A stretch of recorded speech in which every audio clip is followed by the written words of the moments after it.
Eh, bueno, gracias por venir, por asistir a esta charla. Yo voy a hacer una pequeña introducción de las emociones y quiero hacerlo desde entender las emociones como una brújula interna.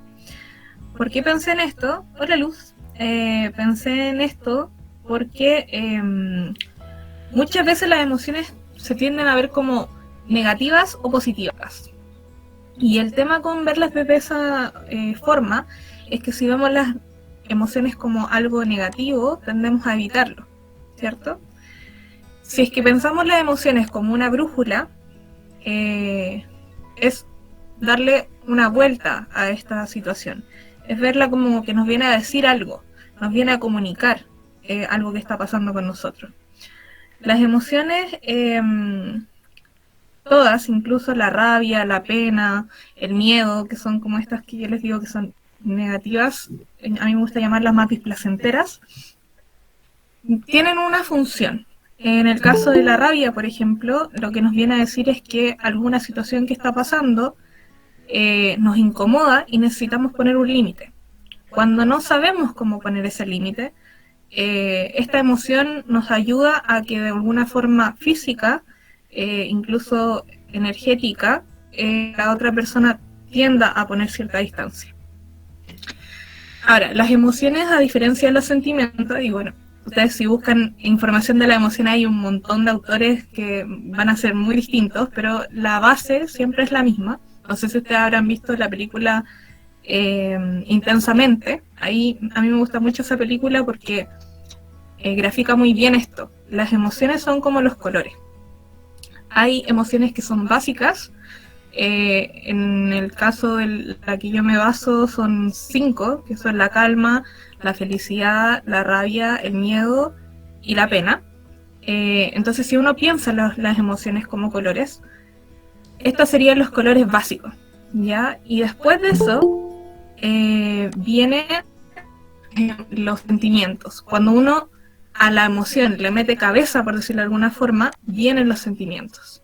Ya la emoción no es un estado que viene instantáneo, las emociones son instantáneas, son de corta duración y son irracionales, ¿ya? Cuando pasa a ser un sentimiento es cuando ya pasa esos segundos que son de emoción y uno empieza a pensar lo que está pasando. Si tú empiezas a pensarlo, empiezan estos colores a mezclarse y empieza a crearse un nuevo color, para que se entienda. Eso sería un sentimiento, ¿ya? Y generalmente lo que se trabaja con las emociones es más bien los sentimientos. Cuando te dicen gestiona tus emociones, es gestionar los sentimientos, ¿ya? Porque la emoción en sí, como les digo, es algo instantáneo, no es algo que podamos controlar. Las emociones son energía. ¿A qué me refiero con esto? Ustedes cuando sienten rabia, por ejemplo, deben sentir esa sensación como de que algo se expande, como a eso me refiero con la energía. Sensación, no sé, de por ejemplo salir corriendo, de gritar, por eso es todo como hacia afuera. Cuando uno tiene pena, por ejemplo, la energía es hacia adentro, es de contracción, uno quiere como acostarse o que la abracen, entonces es una energía que es más de introversión. Si es que nosotros no escuchamos esta energía, si es que no escuchamos lo que nos viene a decir, la energía no es algo que desaparezca, es algo que se moviliza, y si es que la tratamos de contener, va a explotar en algún momento. Y esta explosión no necesariamente va a ser un grito, va a ser tirar algo, sino que cuando me refiero a explotar puede ser incluso algo corporal, ¿ya? Lo que no decimos el cuerpo lo expresa, esa es una realidad. Entonces, si es que las emociones no aprendemos a escucharla, es como cuando no podemos decir algo, finalmente va a salir en forma de grito a través de alguna enfermedad, a través de un dolor de cabeza, un dolor de guata, y así un montón de cosas. Entonces lo importante es que si bien hay ciertas características de las emociones que son comunes, que independiente del lugar, la cultura, todos vamos a sentirlo de alguna forma, como les decía por el tema de la energía, que la rabia es como más expansiva, etcétera. Tenemos una particularidad cada uno de nosotros de cómo se expresa esa emoción. Si nosotros empezamos a detenernos después de que esta emoción viene y hacemos el ejercicio de poder por ejemplo, todos los días o cuando tenemos una emoción fuerte, sentarnos a reflexionar de qué nos pasó, vamos a empezar a ver ciertos patrones propios de cómo esta emoción se presenta. De qué, cuando viene esa emoción, qué me dan, cuál es el impulso que tengo a hacer, qué es lo que necesito en ese momento. Y también, como les decía, por ejemplo, en el caso de la rabia, si es que viene a mostrarme que necesito poner un límite, también yo puedo reflexionar en torno a qué es lo que me hizo sentir que tenía que poner un límite. Cuando se habla de la responsabilidad afectiva, por ejemplo, tiene que ver con poder tener este autoconocimiento y poder comunicarle al otro lo que yo necesito de este vínculo. Ahora, dentro de eso, el tema que hay que tener cuidado es no invalidar nuestra emoción, porque a veces se tiende a decir, bueno, esto es algo tuyo, tú te tienes que hacer cargo. Y sí, efectivamente hay algo dentro de lo que nosotros tenemos que hacernos cargo, pero también hay algo en el vínculo que gatilla ciertas cosas de mi historia y por lo tanto yo siento esa emoción. Y eso es algo que si bien se puede trabajar, también tengo que estar consciente y comunicarle al resto lo que me pasa con ciertas cosas. Incluso, por ejemplo, un ejemplo bien común, los celos. Yo puedo sentir celos porque, no sé, a ver, mi pareja salga con sus amigos y no me avise. Ya, en ese caso, yo puedo comunicarle a él desde decirle, yo me siento de tal forma cuando tú haces esto, no es que tú tengas la culpa, porque no se trata de culpabilizar al otro, y ahí está la responsabilidad afectiva, sino de darme cuenta que es algo que desde mi historia viene a gatillarme algo, y que voy a trabajar en eso, pero que el otro sepa que mi reacción no tiene tanto que ver con él, sino conmigo, ¿ya? Y que es algo que, en el fondo es para no crearle una ansiedad al otro en el vínculo, ¿ya? Estos son algunos ejemplos de por qué es necesario poder entender las emociones desde una brújula, desde escucharlas, y también para que, bueno, como les decía, para tener más autoconocimiento, desde el autoconocimiento puedo tomar mejores decisiones, cuando ya pasa este momento de la intensidad de la emoción, ¿cierto? Y baja un poquito, y las interrelaciones también empiezan a mejorar desde ese lugar. Ahora, como les digo, cuando está la emoción recién, es complejo poder gestionar. Entonces lo que uno tiene que hacer, por eso no sé si es que alguna vez les dijeron esto de cuando estaban enojados, les decían como cuenten hasta 1000, ya, o cuenten hasta 100. Eso tiene que ver con un poco con esto, con que si uno se detiene un momento, respira y cuenta hasta 1000, efectivamente el tiempo que va a pasar va a ayudar al cuerpo a bajar esa intensidad y que yo ya pueda meter la cognición en el asunto, que pueda empezar a pensar. Por eso es que está ese dicho, ¿ya? Por eso también es importante saber cómo yo reacciono frente a cada emoción. Y también es importante desde esto de verlo como una brújula, no juzgar la forma en que yo veo que se dan mis emociones. Ya la idea de poder hacer este ejercicio es poder entender más que culpabilizar y desde ahí poder hacer algo. O sea, es súper importante entender que las cosas que nos pasaron en nuestra historia tienen influencia en el hoy, pero nosotros podemos hacer algo con esa historia. No se puede cambiar el pasado, pero sí podemos hacernos cargo de lo que vamos a hacer de ahora en adelante con eso que nos pasó. Y verlo de esta forma también es muy bueno para poder entender que incluso las cosas que fueron negativas para nosotros en algún momento, las experiencias que nos hicieron sufrir, también podemos darle otra vuelta. Eso es un poco lo que quería decir. Mauro, no sé si es que hacemos el tema de las preguntas mientras. Sí, podemos abrir un poco las preguntas para que puedan interactuar.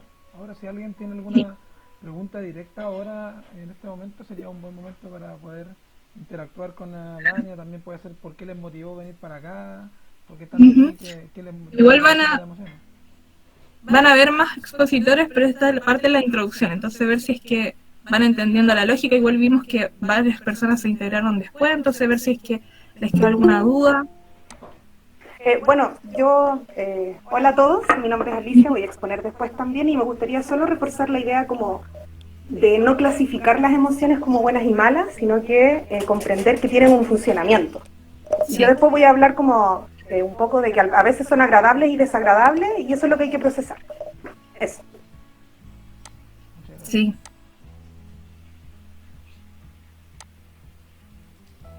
No sé si a alguien quizás les da cosas hablar, nosotros hemos estado en otra exposición y a veces les da como cosa poder, no sé, prender la cámara, hablar. Quizás pueden escribirlo también, si es que tienen algo que decir, si qué les parece, si habían pensado en esto antes. No sé, a veces la vida también no nos da mucho espacio para poder detenernos a ver cómo nos sentimos día a día. De repente yo vi un ejercicio que me parecía interesante, que era poder registrar a través de colores cómo me voy sintiendo día a día. Y en este ejercicio uno va viendo, uno no siente solamente una cosa, no siente, o más bien una emoción en el día, o un sentimiento por día. Uno va variando en sus sentimientos, va teniendo, e incluso en una misma situación uno puede tener emociones que uno podría entenderlas como contradictorias, entre comillas. Por ejemplo, uno puede sentir, no sé, mucha rabia con alguien, pero al mismo tiempo sentir mucho amor por esa persona. No, las emociones no son como blanco y negro, sino que se van combinando, ¿no? Y por eso es tan interesante también poder hacer ese ejercicio, poder ir entendiendo también desde ahí qué nos va pasando día a día y ver patrones de comportamiento en nosotros también. Ahí Alicia dice, en el trabajo uno no puede dar cabida a sus emociones porque se interpreta como debilidad. Sí, eso es un gran tema, Alicia. En los trabajos cuesta poder darle espacio a las emociones también porque te piden ser muy productivo, te piden poder funcionar más que aparezca tu subjetividad como persona ahí. Pero uno puede buscar estrategias para poder gestionar las emociones si es que empiezas a trabajarla de esta forma, si es que empiezas a conocerte en otros ámbitos quizás no desde el trabajo inmediatamente, porque es un lugar en donde, claro, te piden, te exigen mucho, pero quizás desde empezar a conocerte en el día a día, puedes empezar a ver qué cosas te gatillan, y desde ahí en el trabajo, no sé, se me ocurre, por ejemplo, si es que estás muy molesta, también poder pedir, no sé, necesito ir al baño, ¿me entiendes? Como estrategias para poder darte un momento, porque como te digo, las emociones son de corta duración, tienen muy corta duración, a menos que le des paso a este pensamiento y de ahí ya empieza a crecer.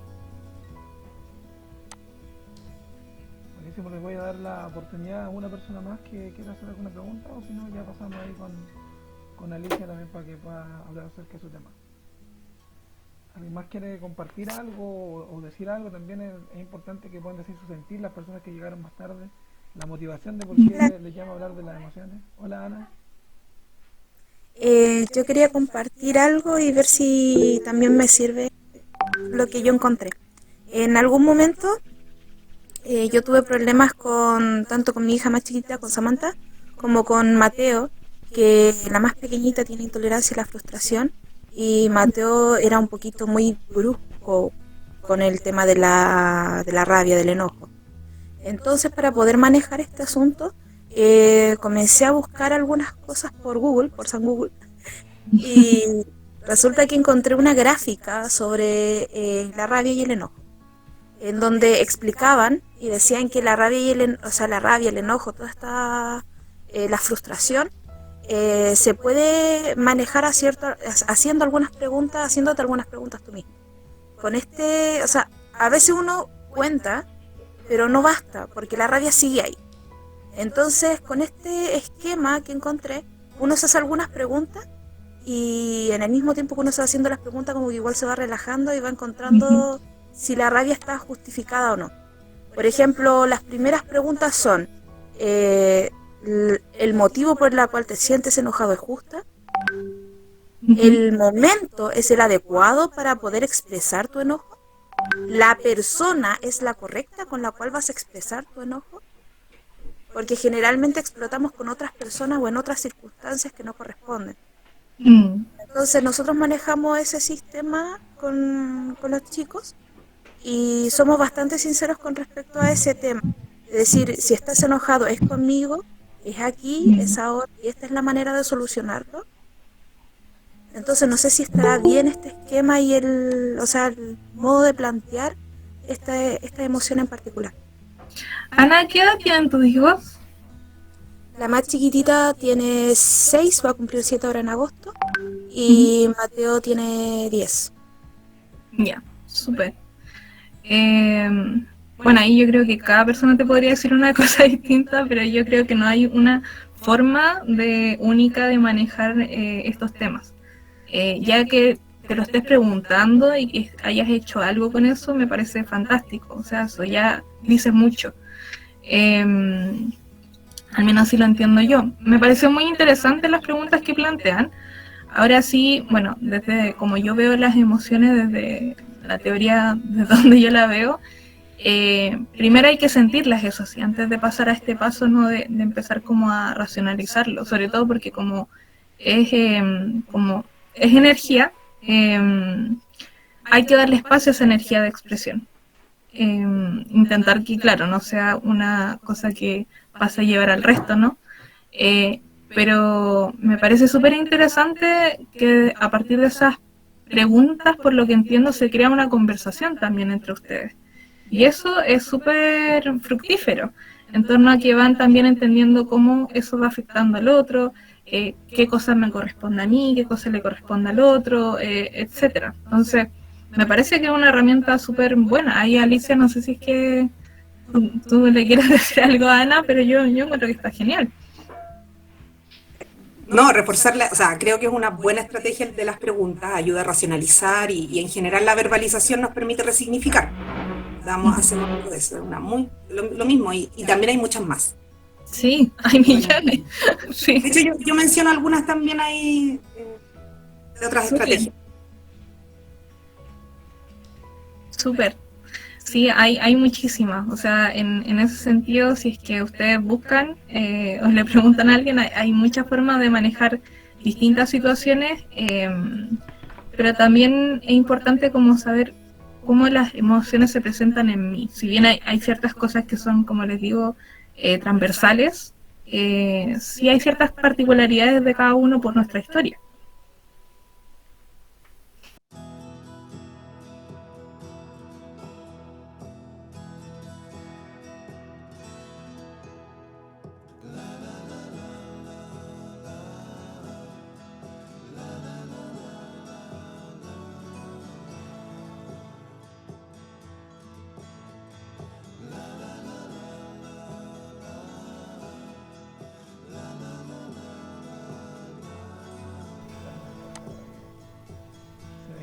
Bueno, ¿ahí me escuchan? Sí. Ya. Bueno, este es el título y aquí desde el título quiero como ir reflexionando a todos los participantes cuando quieran interrumpirme, tengan alguna duda o algo les genere alguna dicotomía, como cómo va a ser así, la idea es que lo conversemos, ¿ya?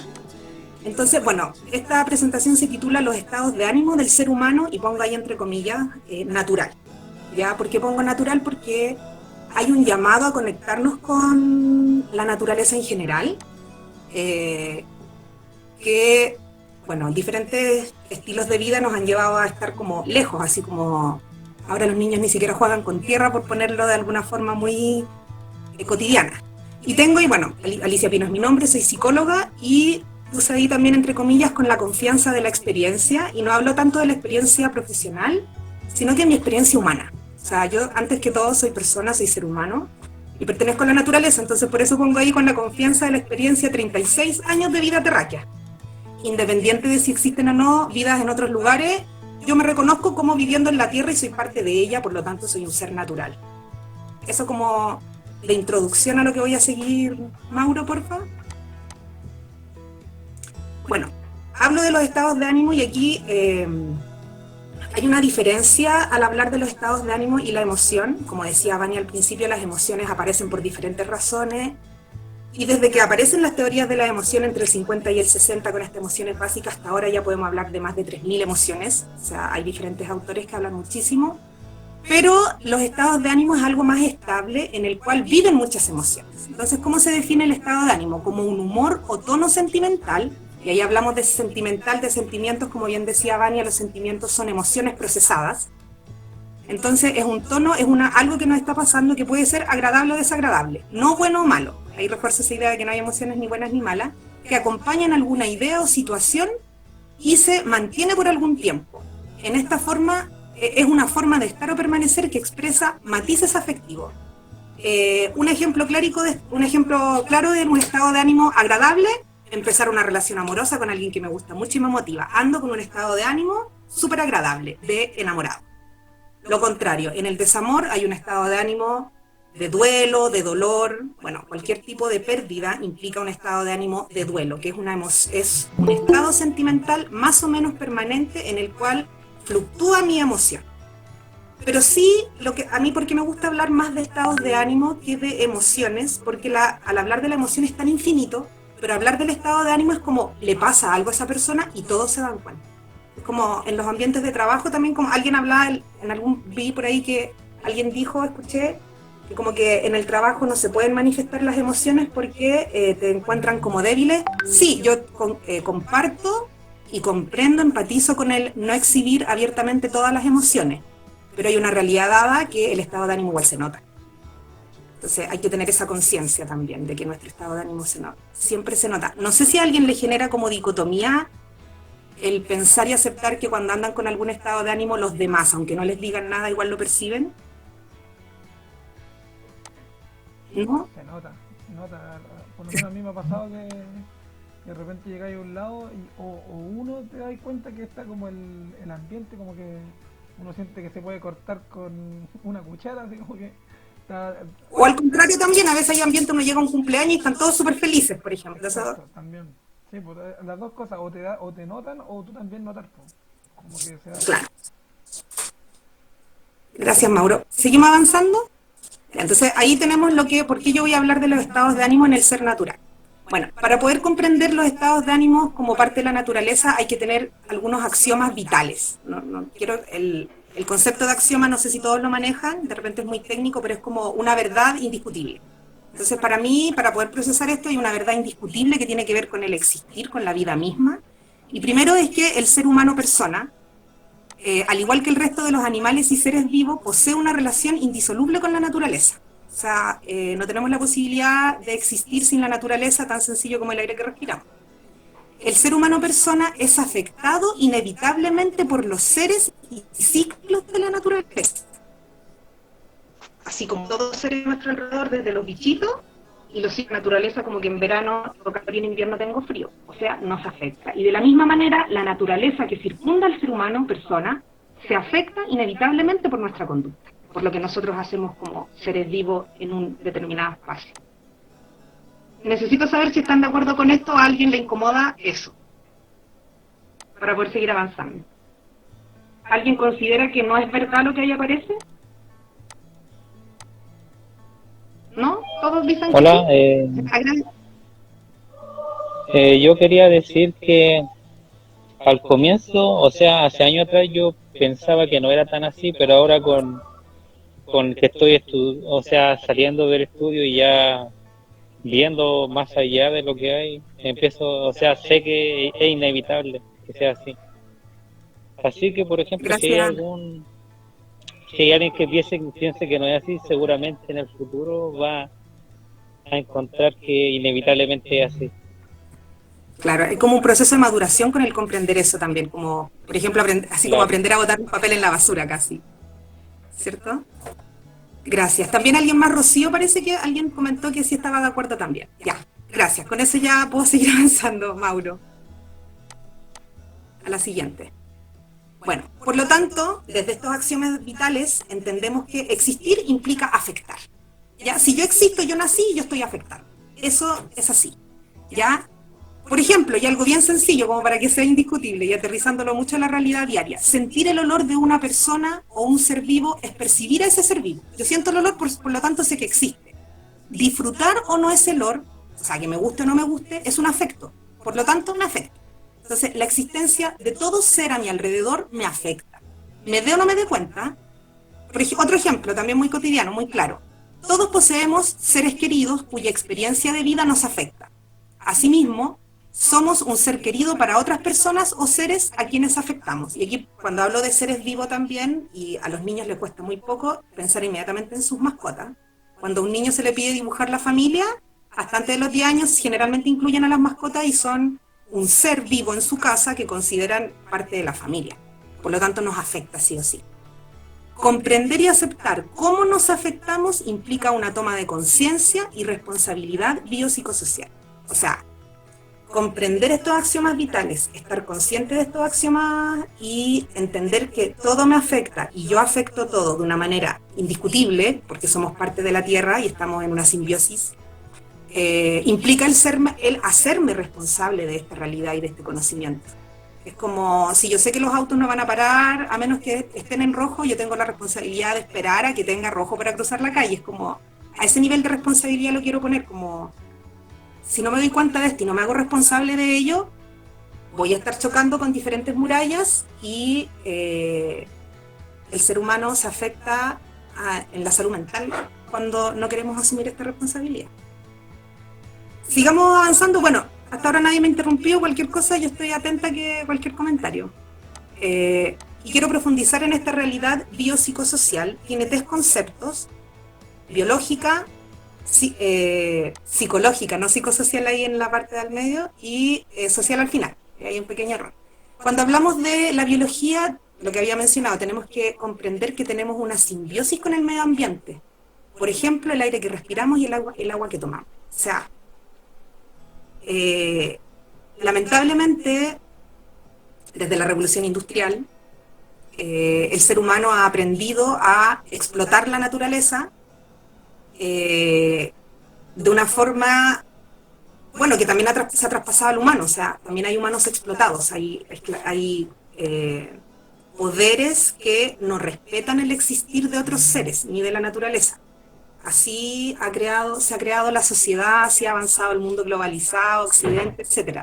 Pero ser responsables a nivel biológico implica comprender que yo debo cuidar los recursos naturales que están a mi alrededor, porque soy parte de esa biología. Y cuando cuido los recursos naturales que están a mi alrededor, no es que yo me vaya a cuidar una mina para que no la exploten. Hablo, por ejemplo, de cuidar los alimentos que consumo. Hablo de cuidar el agua que estoy digiriendo. Hablo de comprender que necesito tomar sol, necesito tomar agua y necesito alimentarme porque no soy tan diferente que cualquier animal. Y de hecho, cuando converso bueno, yo como psicóloga atiendo en psicoterapia, cuando converso con algunos pacientes en momentos de sesión, reflexionamos, y hay incluso memes sobre eso, de que en realidad no somos tan diferentes de una planta. Necesitamos más o menos lo mismo.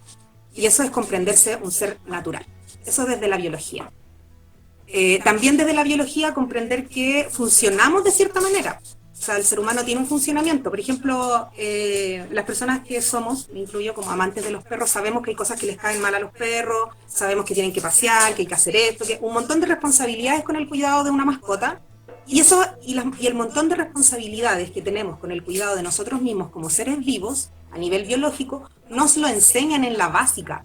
A los 13 años una persona en Chile que ha estudiado sabe cómo tiene que cuidarse para mantenerse sano. No obstante, no lo hacemos. Y los niños empiezan a fumar a los 11 años, y los niños toman Coca-Cola hasta la noche, y se quedan viendo tele, y pasan 5 horas en el celular. Pese a que se conoce la información, no somos responsables con esa información. No obstante, por ejemplo, quienes somos madres, somos capaces a veces de descuidarnos a nosotros mismos, pero entregarle todo el beneficio, sí, del cuidado del ser humano a un hijo, pero con nosotros mismos no, y ahí hay una irresponsabilidad con nuestra persona. Bueno, a nivel psicológico, que era el segundo punto, es comprender la naturaleza del pensamiento humano, que es antiguo hasta la fecha.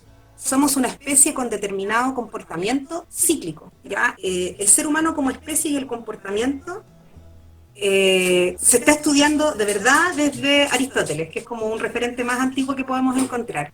Y no ha cambiado tanto hasta ahora en relación a nuestra esencia como ser humano, a nuestro comportamiento como especie. ¿Ya? Independiente de los cambios históricos que ha vivido la sociedad en general, las guerras, invasiones y todo lo demás, hay un comportamiento humano básico que es como, si nos comparamos con un perro, los perros ladran y mueven la cola, los seres humanos viven emociones profundas por las cuales son capaces de cambiar el mundo, suicidarse. Y así se comporta el ser humano desde que es persona. Y eso hay que comprenderlo a nivel psicológico, porque está escrito y también nos lo enseñan un poco. Quizás no con tanta claridad, pero no es tan difícil de encontrar esa información. Y a nivel social, la otra responsabilidad, cuando nos damos cuenta de que somos un ser humano natural y estamos en este espacio con estas experiencias, es ser consciente de qué tipo de situaciones o ideas sociales me afectan y cómo yo puedo afectar a otros, con o sin darme cuenta. O sea, si yo soy consciente, si todos lográramos hacernos conscientes constantemente de que nuestro comportamiento interfiere en mi entorno, y mi entorno interfiere en mi comportamiento, seríamos pero extremadamente más cuidadosos. Lo logramos, a veces sí, a veces no. Cada quien, bueno, ahí está la reflexión personal, pero un poco para allá voy con el ser responsable de nosotros mismos, como quiero citar una frase bíblica, pero que igual tiene sentido en este momento, es como no mirar la paja en el ojo ajena sin antes de darse cuenta de que tenemos también una tremenda viga en nuestro ojo, o que lance la piedra el que esté libre de pecado, que lance la primera piedra quien esté libre de pecado. Es como personalmente lo he vivido, así como ha llegado, sobre todo en los ambientes laborales, ha llegado algún compañero de trabajo con un mal estado de ánimo, yo sin saber por qué, probablemente por alguna situación personal, y lo juzgo, oye, ¿qué le pasa? Y le comento a alguien de mi confianza, oye, ¿qué le pasa a este? ¿Cachaste cómo llegó? No, nada que ver, que desubicado, si viene a trabajar no puede hablar así y todo. Y después digo, chuta, ¿cuántas veces me ha pasado a mí, po? ¿Cuántas veces mi hijo tuvo fiebre y yo llegué así con los ojos rojos, que iba a punto de llorar, no me concentré? Entonces, ahí está el ser responsable, que todos estamos siendo afectados constantemente, y no juzgar con eso. Ya.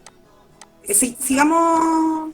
Bueno, entonces el llamado desde ahí es: debemos ser responsables para contenernos y contener a otros. Sin la conciencia de la responsabilidad de que somos seres humanos naturales, que tenemos experiencia de vida, que podemos reflexionar sobre lo que nos ha pasado a nosotros y nuestro entorno, si no tenemos esa reflexión profunda, difícilmente vamos a lograr contenernos a nosotros mismos, y más difícil va a ser contener a otros.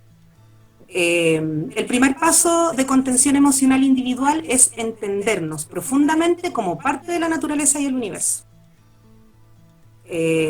Bueno, no lo he mencionado aquí, pero quiero decirlo ahora. Definitivamente mi presentación de contención emocional es como un poco liberarnos del antropocentrismo imperante en la época, donde el ser humano es el centro de todo.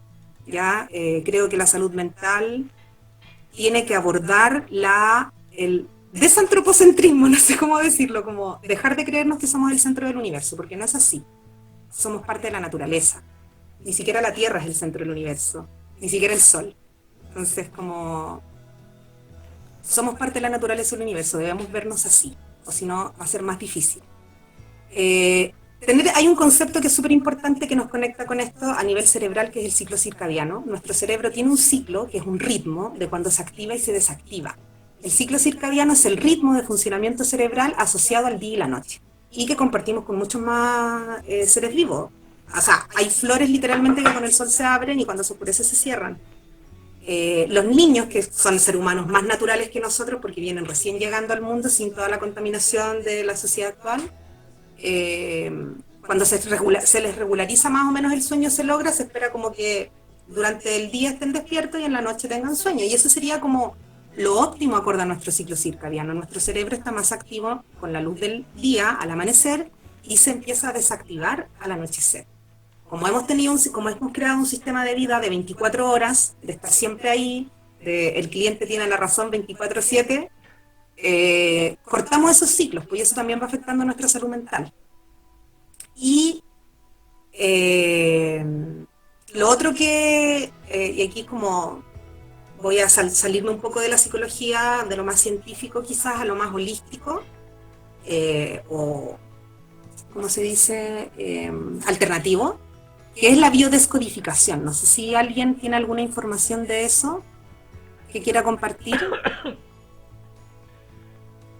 De los participantes, ¿alguien había escuchado el concepto de biodescodificación? ¿Nadie? ¿No? Nadie. ¿Ya? Bueno, ahí dice, y les voy a explicar un poquito más, la biodescodificación, que tiene un origen metafísico, o sea, la biodescodificación es darle un origen metafísico a las enfermedades.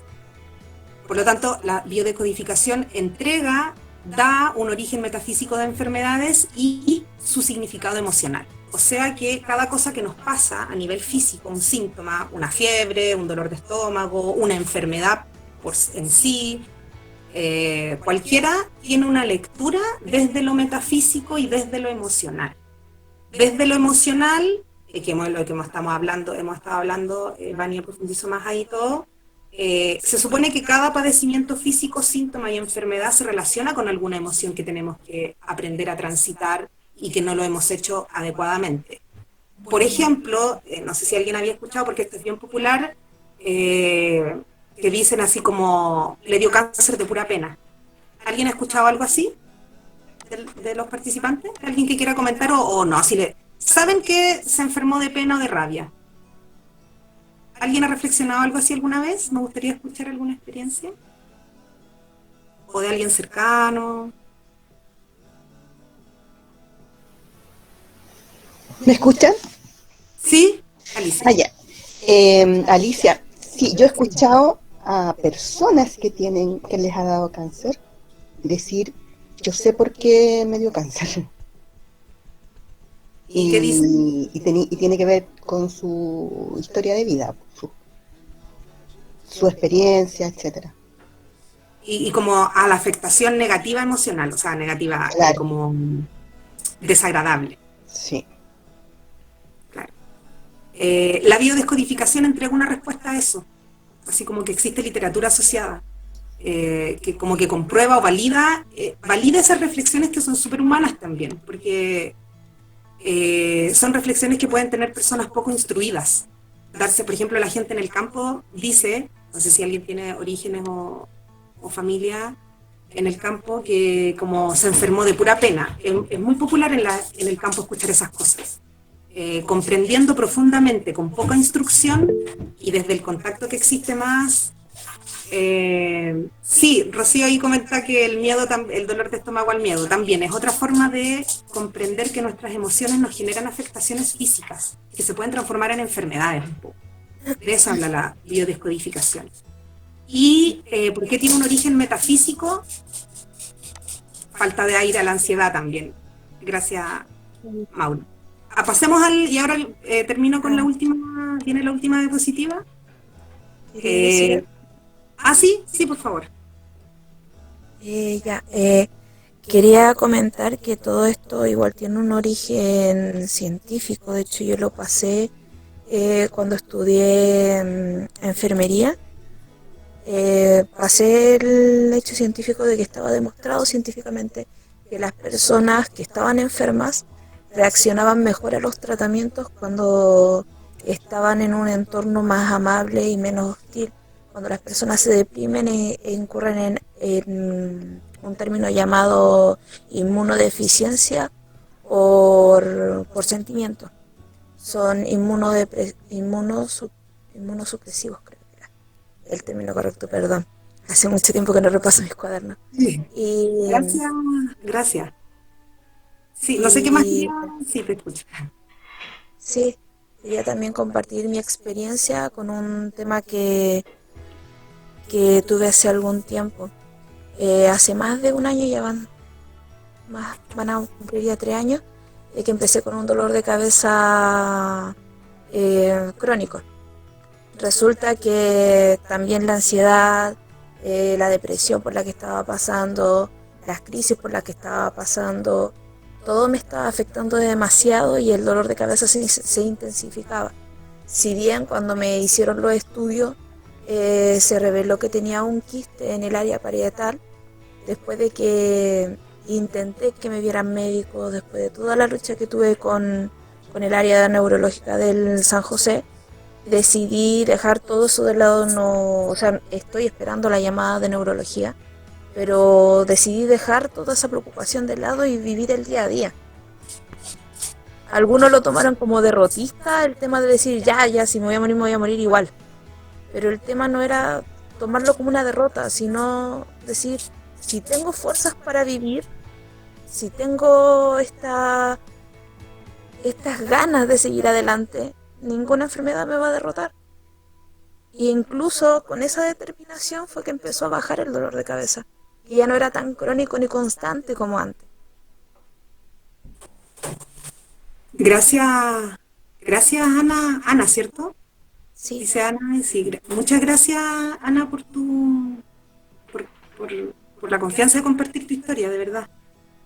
Me hace mucho sentido con todo lo que estamos hablando. Creo en lo que te escucho hablar y conectándolo con lo que he trabajado, hay una profunda conciencia tuya de tu fuerza como ser humano, como persona. Sí, Mi respeto y admiración por esa determinación. de hecho, en mi caso, yo soy muy apegada al tema de mi responsabilidad en el medio ambiente. Y a lo mejor a algunas personas les parecerá tonto que cuando yo me siento mal, me siento psicológicamente deprimida o siento algún malestar, yo pido fuerza a los árboles, pido tranquilidad a la naturaleza, pongo mis manos en la tierra o hablo con un árbol. Y no es necesario que el árbol te conteste, obviamente, pero es algo que se siente y da energía. Resulta realmente. Se siente. Se siente. No hay manera de sentirlo más que experimentarlo. Hay que hacerlo. Exacto. De hecho, a mí me da, o sea, yo a mis bebés, yo tengo 3 hijos, y a los 3 yo los he criado con valores en el tema de respeta tu medio ambiente, no botes basura a no ser que sea en un basurero, tratemos de reciclar, de reducir. Ellos están instruidos en ese tema. Y de hecho, muchas veces a mí me da rabia cuando yo veo a una persona que bota basura en la calle y dice, ay, si total en 50 años todo va a estar lleno de basura. Pero si supiera esa persona, como yo sé acá, yo vivo en la Toma de Batuco, y acá cuando una persona, basta con que una persona bote basura en un rincón, para que otra persona diga, ese rincón es basurero, bote otra basura, y la otra persona diga, hay más basura, bota otra cosa de basura, y así se va acumulando la basura. Siendo que pudo haber cambiado esa primera persona, no haber botado esa bolsa de basura, no haber botado esa basura ahí, y haberla botado en un basurero, o haber pedido un basurero prestado de los vecinos para poder botarla, y no se hubiera juntado toda esa basura. Y convierten de un área limpia en un basurero. Entonces, yo soy bastante consciente de ese tema, trato de plantar árboles, de reducir mi impacto en la naturaleza, aunque a muchos dicen, una persona no cambia las cosas, pero en realidad sí las cambia. Basta con que una persona haga algo malo para que... Sí. Muchas gracias, Ana, por participar y por todo lo que dijiste. Me hace mucho sentido y quiero quedarme con lo último que dijiste, que es como realmente un ser humano puede cambiar mucho las cosas y se van sumando. Esa reflexión es súper real. Y bueno, para terminar con el concepto de lo que significa la naturaleza, que como decía Ana, tiene que ver con el medio ambiente y la responsabilidad ecológica, el reciclaje, la reducción, etcétera, la reutilización también. Hay una lógica del ser humano, de quienes somos, de nuestra naturaleza humana, que se ha perdido en el tiempo y lamentablemente hoy día los planes y programas, al menos en Chile, no potencian la filosofía como una ciencia de estudio desde la primaria, cosa que sí pasaba años atrás, pero ¿Por qué hablo de la metafísica y de la filosofía finalmente? Porque la metafísica se desprende como una ciencia desde la filosofía, desde el comprender los saberes, y lo que nos entrega, lo que nos otorga la metafísica son reflexiones críticas y cuestionamientos permanentes sobre el ser humano, ¿ya? Crítica y cuestionamientos permanentes, o sea, no deberíamos ser así, ¿por qué somos así? Básicamente, ¿ya? Señalando que no hay respuestas o conclusiones que siempre tengan el mismo significado o la misma interpretación para estas preguntas de ¿por qué somos así? ¿Por qué lo estamos haciendo así? ¿Estamos bien o estamos mal? No hay una respuesta unívoca para esto, decir esto siempre va a ser así y esta es la respuesta correcta. Para estas preguntas que el ser humano de antes y de hoy se sigue preguntando. Ya la metafísica nos indica que no hay una pura respuesta para todo lo que, para el cómo somos y todo lo que nos pasa, que son preguntas súper transversales a la experiencia humana natural que es propio de la especie, lo quiero plantear así, o sea, los perros ladran y mueven la cola, los seres humanos se preguntan y se cuestionan por qué somos como somos y por qué hacemos lo que hacemos, y eso desde que el ser humano como especie existe.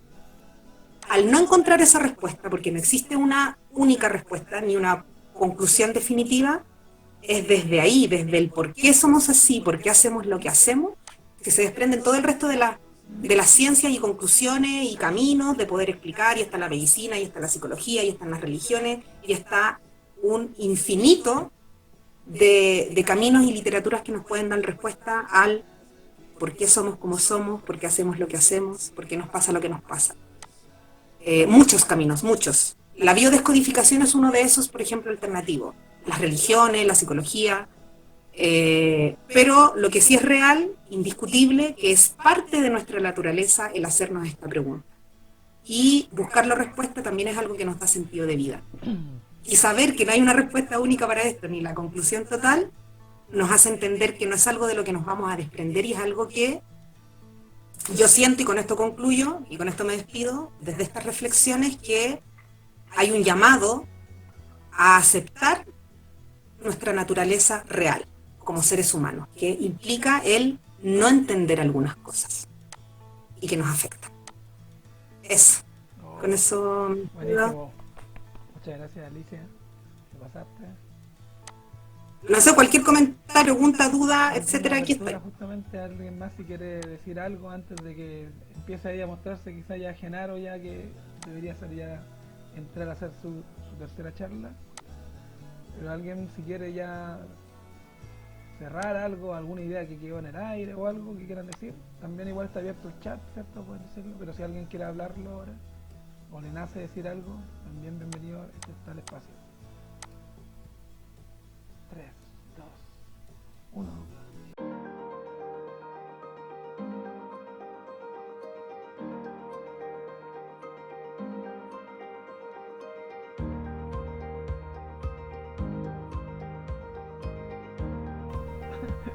Entonces ahí, amigo Genaro, muchas gracias, Alicia, te pasaste. Muchas muy buenas reflexiones. Genaro, si activas tu audio. Ya. Vamos a ver si no nos paso de los 10 minutos. Tiempo al tiempo. Ya. Buenas noches a todos, a todas. Disculpen también la tardanza. Mi nombre es Genaro Claps. Yo soy psicólogo educativo, por lo menos fue lo que estudié. Después me puse a estudiar diseño y desarrollo de videojuegos. En la actualidad me dedico de hecho a eso, a hacer juegos educativos principalmente. Programando. Estoy en el tema de la educación emocional hace harto rato, dándole un par de vueltas, gracias a mi polola que se metió a hacer un máster en eso, y como que yo ahí me aproveché de eso y empecé a aprender también al respecto. De hecho ahora estoy haciendo un juego que se llama Emo Sapiens, que busca enseñar sobre emociones, principalmente lo que es la alfabetización emocional se llama. Que esta charla tiene que ver bastante con eso, con qué es la educación emocional, o de cierta manera cómo uno puede educarse emocionalmente y cuáles son los pasos para esto, porque así como tratar de tener una buena educación emocional, que es algo que nunca nos han enseñado, no es algo que podamos hacer como de la noche a la mañana o que no tenga pasos, o por lo menos hay gente que ha planteado pasos para poder aprender respecto a esto. Para eso primero tenemos que entender qué es la educación emocional. Acá yo tengo una definición que tiene educacionemocional.cl, que es bastante adecuada por lo menos para mí, o dentro de lo que yo he estudiado y creo, que dice que concibe la educación emocional como un proceso educativo orientado al desarrollo de la conciencia emocional y la comprensión emocional. Entonces, tenemos esta primera parte que educación emocional es tener conciencia de las emociones, pero no solamente ser consciente de ellas, sino que también tratar de comprenderlas. Así, la educación emocional se presenta en dos direcciones, hacia la conciencia de la experiencia emocional, que le es única de esa persona, es decir, yo tengo conciencia de lo que me es único, que tiene que ver conmigo, con mi personalidad, con las cosas que me han pasado, con mis gustos, con mis no gustos, con las cosas que me son placenteras, displacenteras. O sea, la conciencia emocional primero tiene que ver con mi realidad. Y después tenemos la comprensión emocional, que es el proceso intersubjetivo. ¿A qué se refiere con intersubjetivo? Se refiere a que en mi mediación con el otro, cuando yo tengo contacto con un otro que también se emociona, el intentar comprenderlo sería como la segunda patita, digamos, de lo que es la educación emocional. Para poder un poco entrar o vincularse con el campo, con esta experiencia que está emocionando al otro, porque él también tiene su propia conciencia emocional que es intersubjetiva, es decir, es propia. Y bueno, ellos se suman a la idea de que el logro de la conciencia y comprensión emocional requiere del desarrollo de competencias emocionales, de apertura, conocimiento, interpretación, vinculación, regulación, modulación y conexión por medio de la escucha de la experiencia emocional. Vamos a ir viendo un poco qué es cada uno de estos pasos que plantea un autor bastante conocido que se llama Casasus. Casasus plantea que existen las competencias emocionales, es decir, como para yo tener una educación emocional o tener una vida emocional saludable, tengo que adquirir ciertas competencias emocionales. La primera es la capacidad de estar abierto al mundo emocional. O sea, en la antigüedad, o por lo menos a generaciones un poco más viejas, nos tocó un poco este tema de que sentir emociones era malo. Y no solamente se vive en las casas, en las familias, sino que también el arte, la televisión, las series, nos apuntaban hacia eso. El héroe siempre era un tipo duro que lograba aguantar las emociones, como que se pintaba al héroe de esa manera, y uno donde, o por lo general antes uno como que siempre quería ser el héroe, ahora hay personajes más diversos, como que te invitaba a ese no estar abierto al mundo emocional. Entonces, si es que a alguien le pasó eso, como que se quedó muy pegado con este modelo antiguo de no sentir mucho, el primer paso sería estar abierto a sentir. Después tenemos la capacidad de estar atento, escuchar, percibir, ponderar, nombrar y dar sentido a una o varias emociones. La capacidad de ligar la emoción y pensamiento. Aquí es donde empieza la alfabetización emocional, que es el plano por lo menos en el cual yo estoy intentando trabajar, que tiene que ver con ponerle nombre a las emociones. Si yo ya estoy abierto a las emociones, puedo ya empezar a percibir cómo me siento, escuchar un poco mis pensamientos, y como que ahí uno empieza a decir ya, ¿pero qué siento? ¿Siento alegría? ¿Siento tristeza? ¿Siento rabia? ¿Siento asco? Como que... Y después, ¿qué otras emociones conozco? ¿Siento baja? ¿Así como, me siento bien? ¿Qué nombre le pongo a esto que estoy sintiendo? Y porque si no le pongo nombre, ¿cómo voy a vincular todo esto que me está sucediendo con mi plano intelectual o cognitivo, que es lo que más nos han desarrollado a lo largo de nuestra vida en el colegio, en la universidad y en todo lo que nos han enseñado la vida? Entonces, por eso es importante ponerle nombre. Una vez que somos capaces de ponerle nombre, está la capacidad de comprender y analizar las informaciones relacionadas con el mundo emocional. Eso tiene que ver cómo yo interpreto también lo que siente el otro, porque estos primeros dos pasos tienen que ver conmigo, con lo interpersonal, porque tiene que ver con sentir y saber ponerle nombre a lo que siento. Después, una vez que yo ya siento y le sé poner nombre a lo que siento, puedo empezar a hablar sobre las emociones de los demás, oye, como que él, su postura, su cara, esto como, y esto, y esto, y esto, y esto otro, me dice que podría sentir esto. Entonces ahí tiene que ver como con la capacidad de comprender y analizar la información relacionada con el mundo emocional. No solamente de uno, sino que también del otro. Después está la capacidad de regular la emoción. Está bien, ya le pusimos nombre, ya nos dejamos sentir, pero hay muchas emociones que de repente nos desregulan. Por lo general las emociones que mal llamadas negativas, como la rabia, la tristeza, el miedo, son emociones que nos desbordan, porque donde estamos en este tema de no dejarnos sentir mucho las emociones, claramente cuando hay algo que nos pasa muy pocas veces en la vida, nos vamos a desbordar cuando nos pasa, porque no estamos acostumbrados a que pase. Después está la capacidad de modular la emoción. Regular la emoción es no descontrolarse, mientras que modular la emoción es ya, ok, yo siento esto y con esto que siento puedo hacer cosas. Por ejemplo, la rabia es algo muy creativo, al igual que la tristeza. Y también la rabia por lo menos es mucha energía para el cuerpo, y esa energía uno puede utilizarlo. Después está la capacidad de acoger, contener y sostener al otro. Si yo soy capaz de regular mi emoción también con respecto a lo que está sintiendo el otro y modular mi emoción con respecto a lo que está sucediendo, también voy a poder tener la capacidad de acoger, contener y sostener al otro. No necesariamente esto es un paso lineal, así, este paso check, este paso check. Siempre uno va como moviéndose entre medio de todas estas competencias emocionales.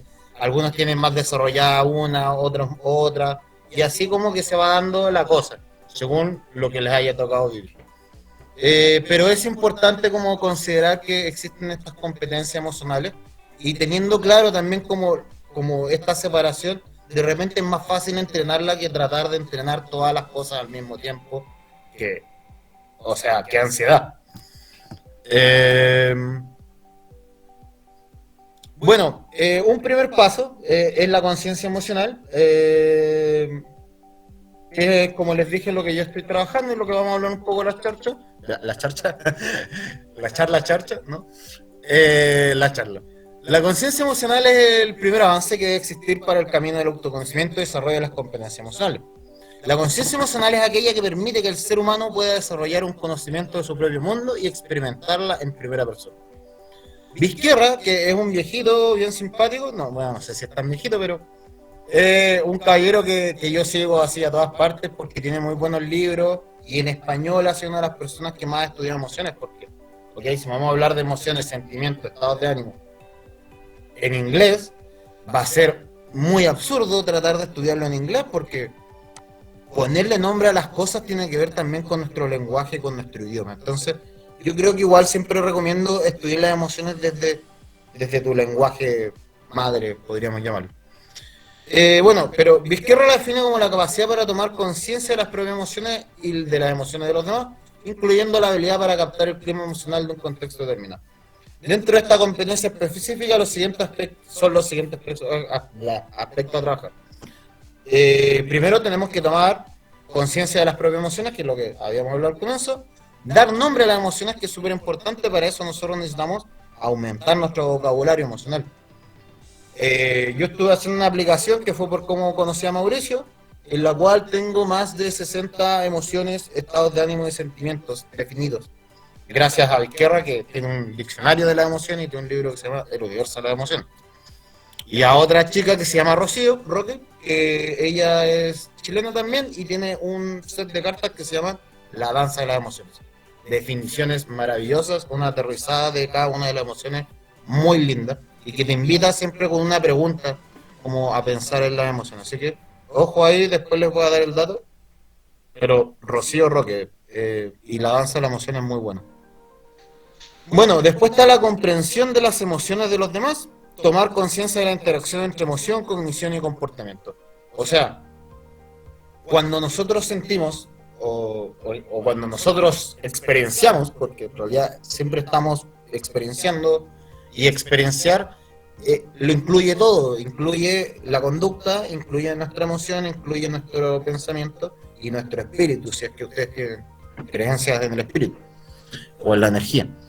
Entonces, esto está sucediendo siempre todo al mismo tiempo. No es que la emoción esté separada del comportamiento y la mente esté separada de la emoción. Eso no existe. Esa dicotomía nosotros la creamos para poder tratar de darle un poco más de sentido, para poder explicarla mejor.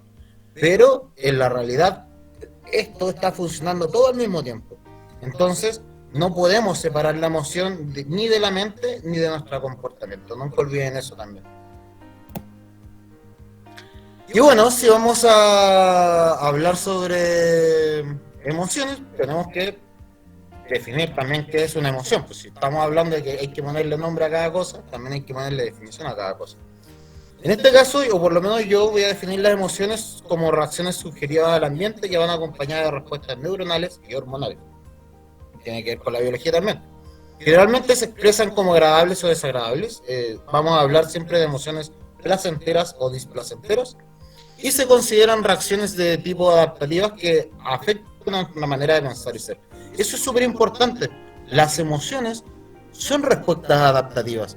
O sea, nos sirven para sobrevivir. No hay que olvidar eso. Por eso ninguna emoción es mala o negativa. Porque de cierta manera es una adaptación que nosotros estamos teniendo a nuestro entorno. Entonces es un aviso o una postura que nuestro ser necesita para poder lograr mantenerse vivo, estable, porque uno también busca estar en este nivel de estabilidad como ser humano. En el ser humano la experiencia de una emoción involucra 3 componentes: fisiológico, verbal y conductual. Eso es según Susana Bloch, que es una neurocientífica chilena que trabajó un poco esto en Albemarle. En la emoción un conjunto de cogniciones, actitudes, es la emoción un conjunto de cogniciones, actitudes y creencias sobre el mundo. Son utilizadas para evaluar una situación concreta e influyen en el mundo en el que se percibe dicha situación. Es importante también que las emociones también son situacionales. De repente, algo que me molestó hoy en la mañana, porque no sé, porque me había dormido ayer a las 3 de la mañana y me tuve que despertar a las 8 y alguien me dijo un comentario feo y yo me enojé. No necesariamente al otro día, si dormí bien, me hacen el mismo comentario y me voy a enojar. Entonces, no hay que quedarse de repente con que a una persona le molesta algo en específico porque pasó en un momento particular, a menos que eso se repita en el tiempo, o a menos que a uno también se repita mucho una cosa en el tiempo, pasa a ser algo situacional. La emoción es del momento. Y las emociones son disposiciones para la acción. Puede ser para una inacción, podríamos llamarla así, como quedarse quieto, como el miedo del freezing, pero quedarse quieto, todo duro, también es una acción, porque todo es conducta, o por lo menos los psicólogos dicen que lo es. Me voy a saltar esto porque esta es una presentación que yo tengo un poco más larga, que habla sobre Albemutin, para ir un poco a lo que queríamos mencionar. Después igual les puedo subir esta diapositiva. De hecho la voy a dejar en la carpeta, que les voy a mandar el link después para que la puedan tener. Bueno, también dentro de lo que es la alfabetización emocional y de ponerle nombre a las cosas, también los autores dividen emoción, sentimiento y estado de ánimo. La emoción es de corta duración y tiene un carácter más biológico. También se habla de emociones básicas, que son como emociones que comparten todos los seres humanos sin importar su lugar de nacimiento, etcétera. Después tenemos el sentimiento, que es un componente experiencial sugerido de la emoción, tiene un carácter más cognitivo. O sea, yo primero me emociono, que es como mi respuesta natural, así como a lo que llegó al tiro a mi cerebro. Después tengo el sentimiento, que tiene que ver con cuando empiezo a pensar en lo que me emocionó. Y después tenemos el estado de ánimo, que es un estado emocional que ya se prolonga en el tiempo, que puede durar meses o incluso años. Por ejemplo, hablábamos recién del ejemplo de que me enojé en la mañana porque estaba de mal humor, porque había dormido mal. Ese sería un estado de ánimo. Después, alguien me dijo algo feo y sentí emoción, ira. Después me di cuenta de que, no sé, que me da tanta rabia cuando me dicen que soy muy desordenado. Ahí ya sería un sentimiento. Como que va así, que sería rabia. Entonces, para ser emoción sería ira, rabia, el sentimiento o frustración. Y estado de ánimo sería mal humor. Igual lo entendía de que como que uno lo va dividiendo en una sola emoción, pero al mismo tiempo están sintiendo muchas otras emociones. Entonces, como que siempre estamos separando para entender mejor, pero hay que entender de que todo esto pasa al mismo tiempo y uno siente más de una cosa al mismo tiempo. Bueno, dentro de este caballero que yo les hablaba, que es Rafael Vizquerra, él categoriza las emociones en 5 familias.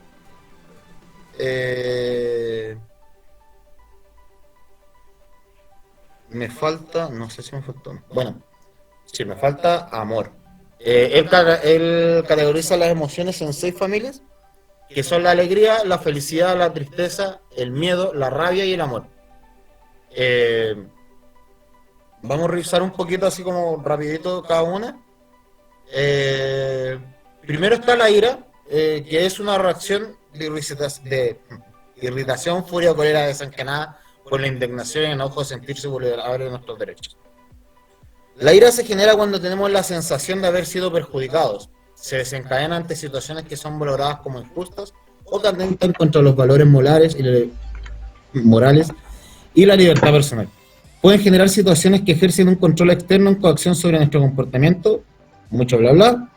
Personas que nos afectan con abusos verbales. Al final, la rabia tiene que ver con cualquier estímulo o evento que, según nuestra propia valoración, puede ser potencialmente capaz de perjudicarme o de ser injusta o de molestarme, podríamos decir. Y dentro de la familia de la ira, después nosotros vamos a poder ver que existen, no sé, por lo menos 2 emociones más distintas. Voy a mandar acá al chat, de hecho, una carpeta en la cual yo tengo las definiciones de cada una de las familias. Por ejemplo, acá tenemos ira. Esto lo hice cuando estaba trabajando como psicólogo para una otra empresa, pero no sirve igual porque está en la definición después de cada una de las emociones. Porque, ok, si yo digo siento rabia, porque algo me molestó, porque siento que algo me generó este tema que yo le llamo rabia. Pero, ok, me podría quedar solamente en decir rabia y cualquiera podría interpretar lo que quiera. Pero, ¿qué pasa si yo digo, no, sabéis lo que yo sentí fue impotencia? Que es la emoción que nos produce aquellas situaciones en las que queremos conseguir algo y vemos que no lo alcanzamos. Entonces, no sé, yo quería que me ascendieran y no me ascendieron. Y eso me dio rabia, porque está dentro de la familia rabia, pero más específicamente me dio impotencia. Entonces, sí, yo después cuando le estoy explicando, o sea, a mi polola, que también estudia esto, cuando yo le digo la palabra impotencia, ella va a tener mucho más entendimiento de lo que yo realmente estoy sintiendo. O podría decir que, ¿sabéis qué? Que no me aumentaran el sueldo, lo que me produjo fue frustración. Y eso fue decepción y desilusión por la imposibilidad de satisfacer una necesidad de deseo. ¿Sabéis que siento frustración? Porque, puta, necesitaba las lucas, y en realidad, puta, súper mal. Estoy frustrado porque ahora, no sé, no me voy a poder comprar la Play. O no sé, tal vez me produjo resentimiento, porque lo que sentí fue que el caballero,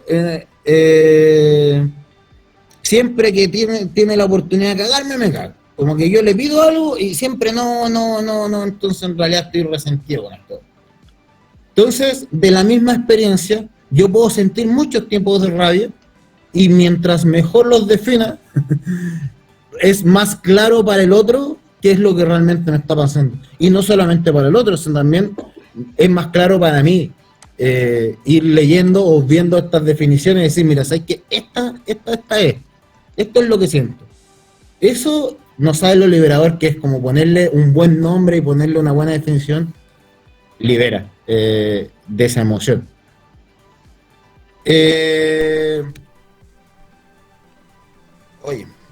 Bueno. Después,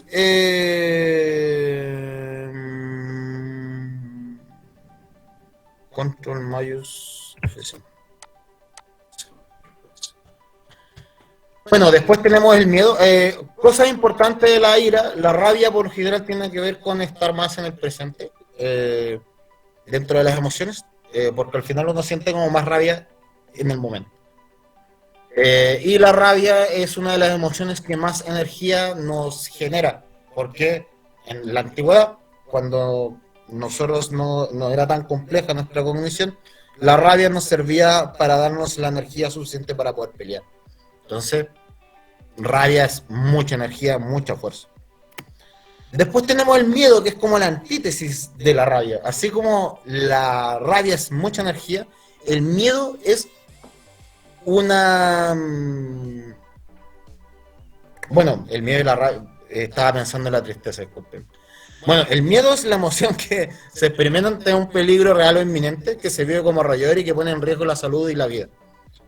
El miedo activado por amenazas a nuestra seguridad física en primer lugar, también las amenazas a personas queridas o a otras personas por razón de empatía. Bueno, esto es como una definición del miedo un poco más antigua. Antes uno sentía como más miedo a morir. Hoy en día uno siente miedo a otro tipo de cosas. Pero el miedo siempre tiene que ver más con el futuro, o sea, con lo que puede suceder. No necesariamente yo tengo que estar ante el peligro así ahora ya. Yo puedo empezar a sentir miedo hacia adelante. Entonces el miedo tiene que ver mucho con el futuro. También acá vamos a ver dentro de nuestras distintas definiciones de miedo que podemos sentir acá preocupación, que tiene que ver con la intranquilidad, inquietud frente a algo que capta la atención y sin embargo no ha ocurrido. Podemos tener ansiedad, que tiene que ver con situaciones en las que el sujeto se siente amenazado por un peligro externo o interno, que tiene que ver con el miedo, pero tiene que ver con exceso de futuro. Puede ser angustia, que tiene que ver con un miedo en algo así como muy preciso, más, que no es muy preciso, así como siento angustia, así como que algo pasa, pero no sé qué pasa, y que tengo miedo, pero no sé qué le tengo miedo, sería mucho más angustia. Puede ser estrés, puede ser incertidumbre. Acá hay muchas definiciones que no tenemos el tiempo tampoco como para revisar uno a uno. Pero para que les quede la espinita ahí, pueden leer más sobre el miedo. El miedo, como que igual dentro de la volada guerrera, así como más antigua, como que se hablaba mucho de que uno no debiese sentir miedo. Después hay algunas otras culturas que dicen que está bien sentir miedo, pero que en realidad ser valiente es como muy cliché, como que ser valiente es hacer las cosas a pesar de tener miedo. Pero al final el miedo nos sirve para prepararnos, para huir o para atacar. Entonces nos pone en esa disposición energética como de contener esta energía y poder ocuparla en la que queramos. Mientras el miedo no nos deje petrificados durante mucho tiempo, dicen que todo bien. Después tenemos la tristeza, que ahora sí tiene que ver con la antítesis que yo le decía de la ira. La tristeza tiene que ver con no tener energía, con la pérdida de la energía. Puede ser la pérdida de un ser querido que nos quita energía, la pérdida de algún objeto preciado, la pérdida de... Pero la tristeza tiene que ver con pérdida, con que algo se fue. Es una emoción que no suele comportar ningún tipo de acción, por lo general tiene que ver con que perdemos energía, nos hacemos bolita para poder volver a tenerla. Es más bien un deseo de permanecer en activo lo que caracteriza la tristeza. Esto puede tener una explicación en el hecho de que la tristeza se experimenta ante la pérdida, como les he explicado recién. Y después de la pérdida necesitamos conservar lo que nos queda. Una forma de conservar la energía es la inactividad. Por eso cuando uno tiene pena, como que no tiene ganas de nada. La pena dicen que tiene que ver mucho más con el pasado, justamente tiene que ver con la pérdida. Y es bueno tenerla, es bueno sentirla. De hecho, nos dice mucho, la tristeza mucho es para tocar nuestras puertas y decirnos, oye, para. Así como, por favor, para. Así como, necesitas reequilibrarte, necesitas volver a armarte, volver a conocerte, volver a lo que sea, pero necesitamos parar. La tristeza tiene que ver con eso. Ese es el mensaje que nos da la tristeza. Para, detente, basta. Bueno, y ahí también dentro de la tristeza, acá tenemos otras 12. Oye, les debo tristeza, no sé por qué no está la tristeza dentro de mi carpetita de emociones públicas. Después les puedo dar el link igual de Leia, que es una aplicación que hice que están todas estas definiciones y uno las puede guardar. Ahí Mauro también estuvimos jugando con eso y por eso me invitó a esta chica. Después tenemos la alegría. La alegría es la emoción que se produce ante un suceso favorable. Las principales causas de alegría son, no sé, el logro de objetivos, relaciones con los amigos, satisfacciones básicas.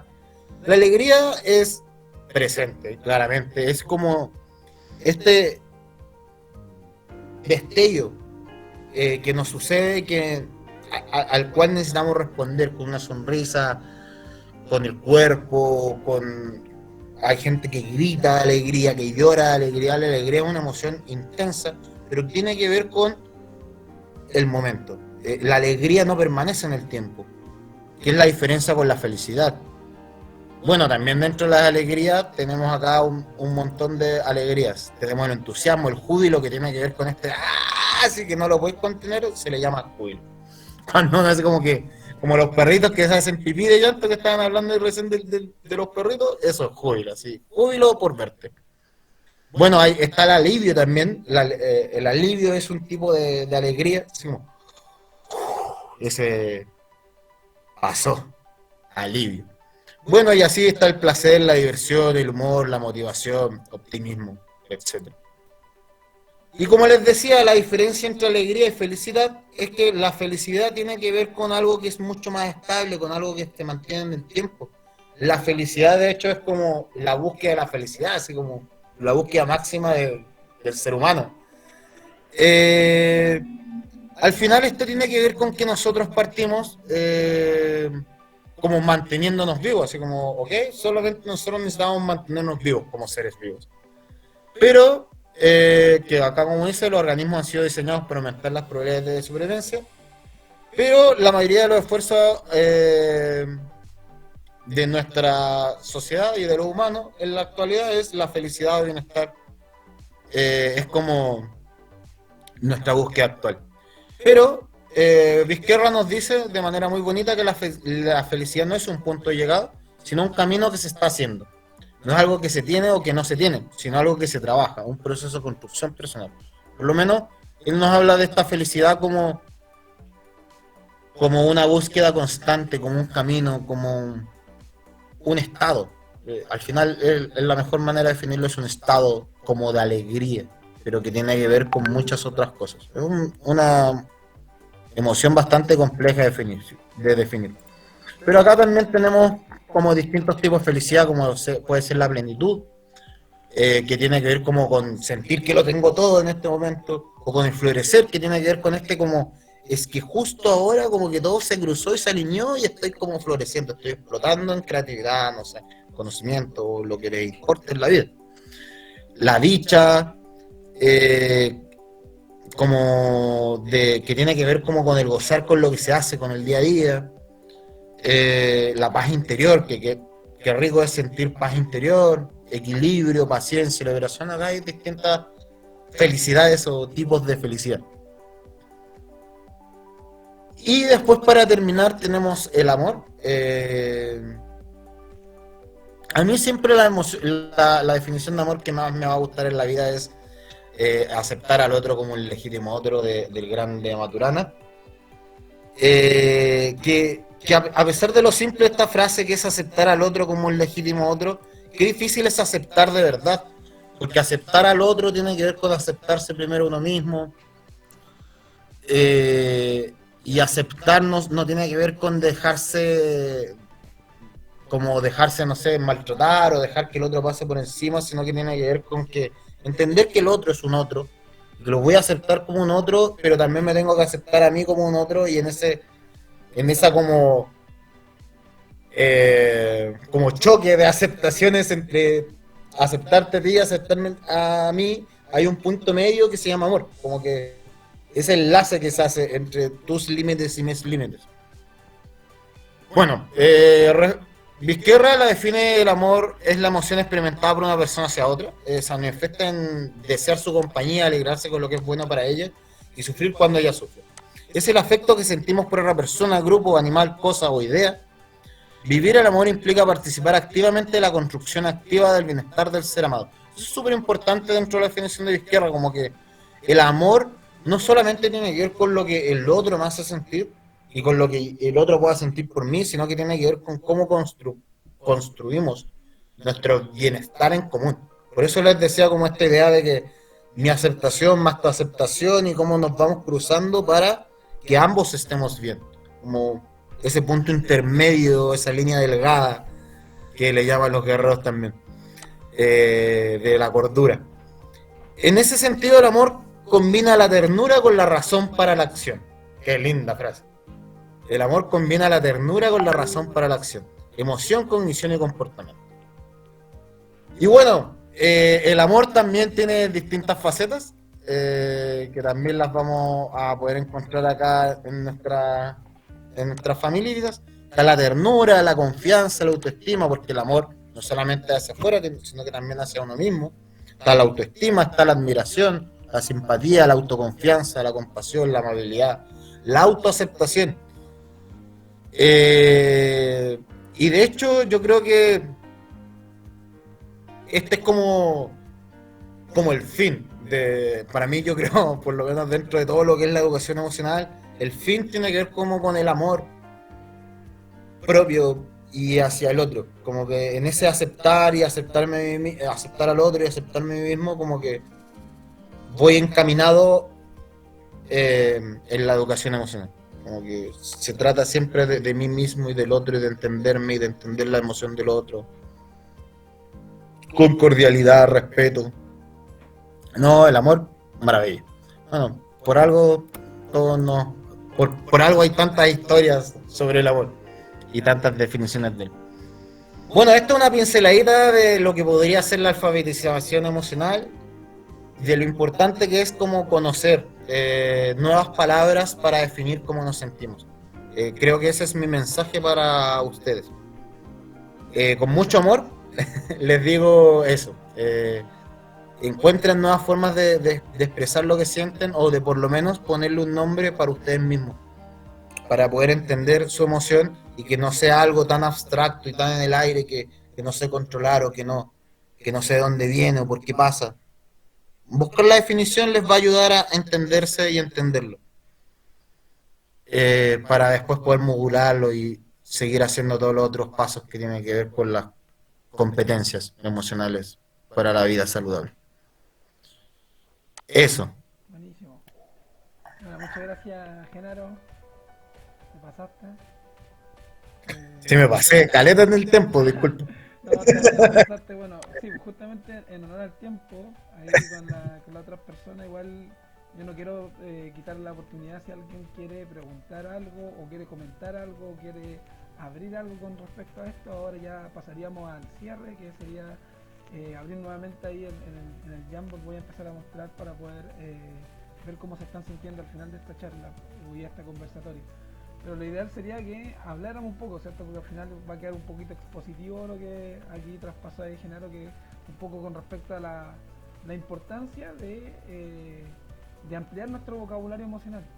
Entonces, no sé si alguien quiere comentar algo. Me invito ahí a los que no han comentado, a los que también han comentado antes, si quiere alguien hablar algo acerca de eso o hacer algún comentario, pregunta.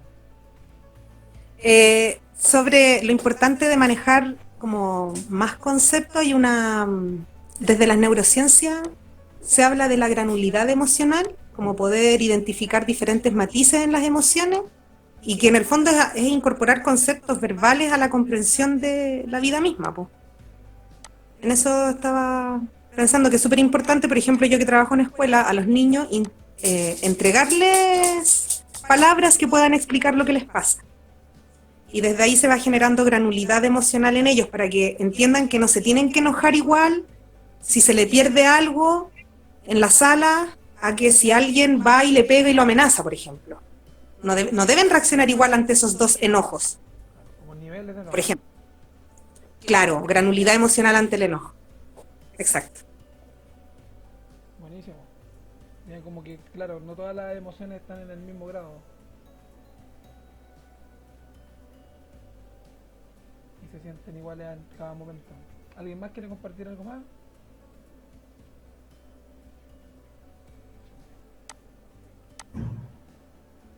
Perfecto. Voy a compartir entonces nuevamente la pantalla en este momento. Voy a mostrar y la idea es que ocupen el chat y las personas que pueden estar ayudando también, vamos a ir pasando cómo se sienten al final. La idea es que, al igual que al principio, escriban su nombre y cómo se sienten ahora, cuál es la emoción que tienen y cuánto es el porcentaje de ánimo que les quedó, como energía, así como quedamos cansados. Igual fue harta información en realidad, fuimos 3 expositores, ¿cierto? Y hicimos ahí un poco de conversatorio. Entonces la idea, por ejemplo, yo voy a cambiar el color y cómo me voy, Yo me voy con un poquito más de energía, con un 91%, y me voy como con harta paz en realidad, y agradecido de todas las personas que conversaron y estuvieron ahí conmigo.